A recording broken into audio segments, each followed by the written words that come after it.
Ketua SPDI Imam Syafi'i, para pembantu ketua, para calon guru besar, para ketua prodi dan wakilnya, para dosen dan mahasiswa, para wisudawan, para tamu undangan, rekan-rekan media massa, serta hadirin yang berbahagia. Saya ucapkan Assalamualaikum warahmatullahi wabarakatuh. Alhamdulillah, segala puji bagi Allah. Wassalatu wassalamu ala sayyidina Rasulillah wa ala alihi wa ashabihi wa wala. Semoga salawat dan salam senantiasa tercurahkan untuk baginda Nabi kita Muhammad alaihi salatu wassalam dan keluarga beliau serta para sahabat.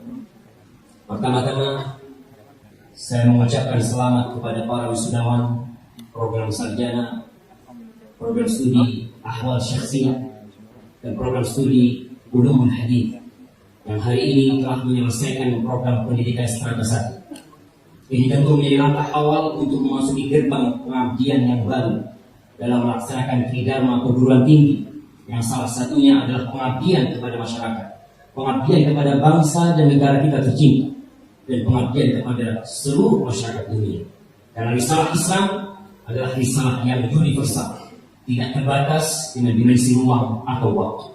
Sebagai generasi penerus bangsa, sekaligus abdi-abdi Tuhan, hamba-hamba Allah, kami semua berharap kiranya ilmu pengetahuan yang didapat selama menempuh pendidikan di sekolah tinggi dirasat Islam yang Imam Syafi'i Jember dapat menjadi sumber kebaikan dan kebajikan dalam mengabdi kepada Allah dan dalam mendharma baktikan diri kepada keluarga, masyarakat, bangsa, dan negara. Bapak Ketua, sivitas akademika, para wisudawan, serta hadirin yang berbahagia. Pada tanggal 17 Agustus 1945 yang bertepatan dengan hari yang paling mulia, hari diciptakannya manusia pertama, yaitu hari Jumat, tanggal 9 Ramadan 1364 Hijriah, proklamasi kemerdekaan dibacakan oleh Bapak Soekarno tepat pada jam 10 pagi. Maka dengan itu kiranya Indonesia sudah merdeka lebih dari 70 tahun. Namun kekayaan negeri kita tidak pernah membuat kerakusan asing untuk terus berusaha menguasainya, dibantu dengan antek-antek asing yang mungkin sebagiannya masih bercokol di dalam tubuh negeri kita. Sehingga perjuangan demi perjuangan terus harus dilakukan untuk menjaga stabilitas negara kita, mendebarkan keamanan kepada semua rakyat Indonesia. NKRI harga mati. Dan sampai hari ini negeri kita diterpa dengan berbagai masalah yang membuat situasi negeri mencekam, dengan berbagai isu yang diangkat sehingga membuat takut sebagian rakyat. Oleh karena itu, pada kesempatan orasi ilmiah ini, tema yang ingin saya ulas adalah peran mahasiswa Muslim dalam menjaga NKRI. Tema ini penting karena mahasiswa Muslim dengan ilmu agama yang dimiliki harus memikirkan sesuatu yang lebih mulia daripada hanya sekedar perut dan yang di bawah perut, yang menjadi ambisi kebanyakan manusia. Mahasiswa Muslim yang dididik dengan siraman Al-Quran Karim, ditempa dengan sunnah-sunnah Nabi Muhammad SAW, dibina dengan akhlak-akhlak para ulama, harus proaktif dalam menanamkan nilai-nilai kebajikan, nilai-nilai kemanusiaan kepada masyarakat Indonesia. Hadirin yang mulia, setelah lebih 71 tahun Indonesia merdeka, ternyata tingkat keimanan, tingkat ketakwaan baik itu pejabat dan masyarakat masih sangat rendah. Buktinya, kasus penistaan agama masih ada. Praktik kesyirikan merajalela, sekte-sekte sesat tumbuh berkembang. Praktik korupsi semakin dahsyat. Praktik prostitusi juga kita selalu lihat. Pemikiran komunis mulai tumbuh. Tindakan kriminal semakin hari semakin banyak. Bahkan membuat penjara-penjara menjadi overload, dan bapak-bapak polisi kita kewalahan menghadapi mereka. Narkoba sudah tidak bisa dimaafkan. Negeri kita menjadi pasar empuk narkoba yang akan terus merusak generasi masa depan. Dan negeri kita mengumumkan perang kepada pengedar narkoba. Teror dengan nama agama juga masih terjadi, membawa nama-nama Islam, padahal Islam agama yang rahmatan lil alamin. Itu dari sisi mental. Adapun dari sisi ekonomi, negeri kita setelah 71 tahun merdeka ternyata tanda-tanda penjajahan masih kita lihat.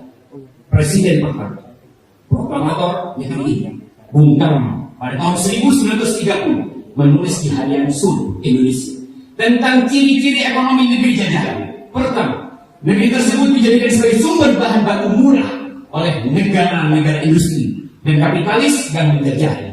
Kedua, dijadikan sebagai pasar untuk menjual produk-produk hasil industri negara penjajah. Ketiga, negeri jajahan dijadikan tempat memutar kelebihan kapital mereka demi mendapatkan rente. Subhanallah. Realitas yang diungkapkan Bung Karno lebih dari 86 tahun yang lalu, ironisnya setelah 71 tahun kita merdeka, ternyata belum banyak berubah.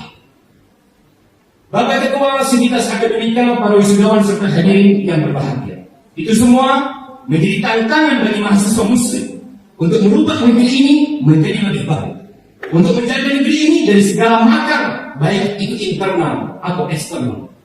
Mahasiswa muslim tidak boleh berpangku tangan menghadapi semua ini. Mereka harus memilih posisi yang layak untuk mereka dan terus memperbaiki. Karena sejatinya sebuah negeri itu akan terjaga bukan hanya dengan perangkat negara, namun negeri itu akan terjaga dengan iman dan takwa. Apalah gunanya perangkat negara yang kuat fisiknya bila iman dan takwa telah hilang di diri mereka? Mereka akan menjadi pagar yang makan tanaman. Apalah gunanya makmur sebuah negeri dengan penghasilan yang meluas bila ternyata digunakan untuk kemaksiatan, yang ada malah mengundang azab dan murka Allah Jalla Jalaluhu. Karena sejatinya bumi ini milik Allah. Indonesia hanya sebuah nama yang baru lahir 71 tahun yang lalu. Kemanakah nama itu selama ribuan tahun?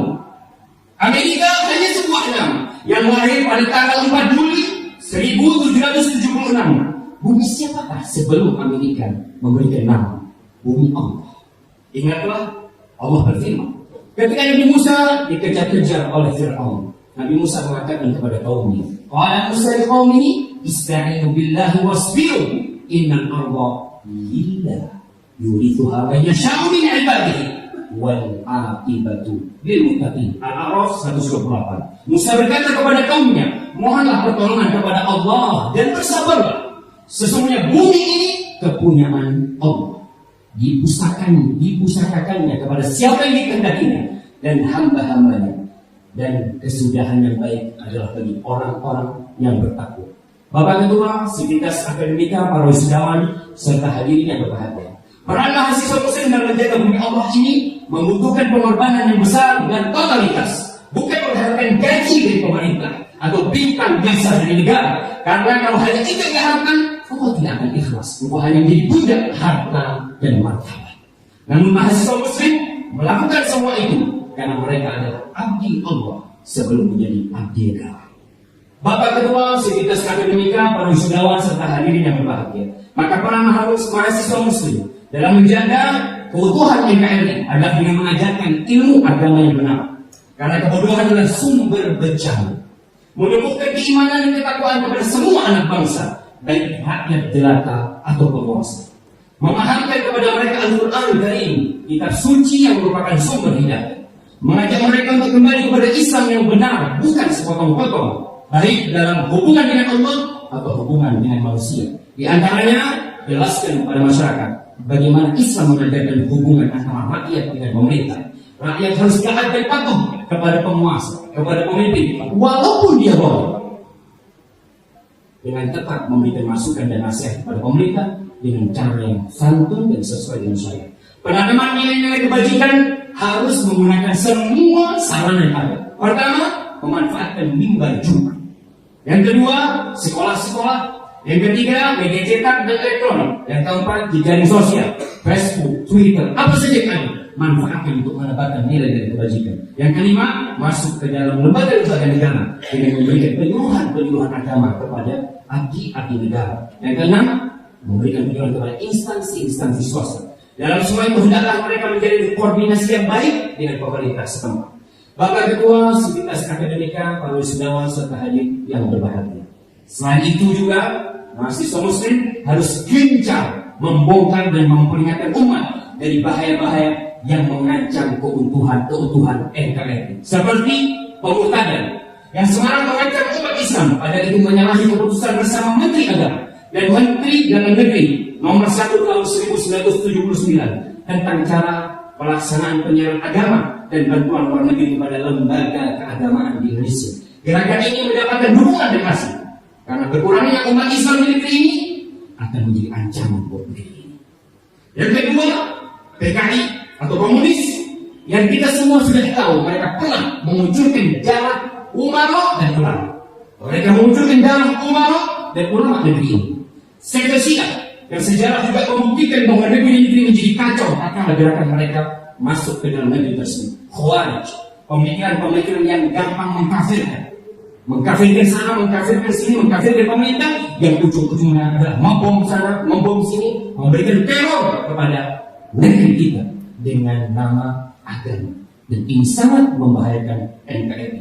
Dalam menghadapi semua itu, mahasiswa Muslim mereka adalah calon ulama yang harus bergandengan tangan dengan para ulama menuju keimanan dan ketakwaan. Jadilah seperti genset kecil di belakang rumah yang suaranya tidak terdengar, tapi rumah itu merasakan terangnya usaha mahasiswa Muslim. Itu mungkin bisa saya sampaikan pada kesempatan kali ini. Semoga bermanfaat. Assalamualaikum warahmatullahi wabarakatuh.